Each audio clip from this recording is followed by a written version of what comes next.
മന്ത്രി വീണ ജോർജിന്റെ ഔദ്യോഗിക വാഹനം തടഞ്ഞ കേസിൽ 10 യൂത്ത് ലീഗ് പ്രവർത്തകർക്കെതിരെ കണ്ണൂർ ടൗൺ പോലീസ് കേസെടുത്തു. വാഹനത്തിന് മുന്നിലെ ദേശീയ പതാക സ്ഥാപിച്ച പോസ്റ്റ് നശിപ്പിച്ചു എന്നാണ് പരാതി. അജീഷ് ജയകുമാർ ചേരുന്നുണ്ട് കണ്ണൂരിൽ നിന്ന്. അജീഷ്, എന്തൊക്കെയാണ് വിവരങ്ങൾ?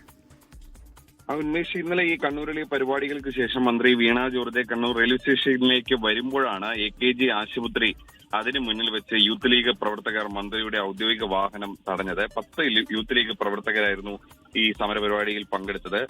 ഇവർക്കെതിരെയാണ് ടൗൺ പോലീസ് കേസെടുത്തത്. ഇന്നലെ ഇവരെ കസ്റ്റഡിയിലെടുക്കുകയും ചെയ്തു. ഇന്നലെ രാത്രി തന്നെ മജിസ്ട്രേറ്റിന് മുന്നിൽ ഹാജരാക്കി 10 പേരെ റിമാൻഡ് ചെയ്യുകയും ചെയ്തു. ഇന്നലെ വൈകിട്ടാണ് ഈ സംഭവം നടന്നത്. ഈ വാഹനത്തിന് മുന്നിലെ ദേശീയ പതാക ആ പോസ്റ്റും നശിപ്പിച്ചെന്നും ഈ പരാതിയിൽ പറയുന്നുണ്ട്. അജീഷ് ജയകുമാറാണ് ഇപ്പോൾ വാർത്തയുടെ വിശദാംശങ്ങൾ നൽകിയത് കണ്ണൂരിൽ നിന്ന്.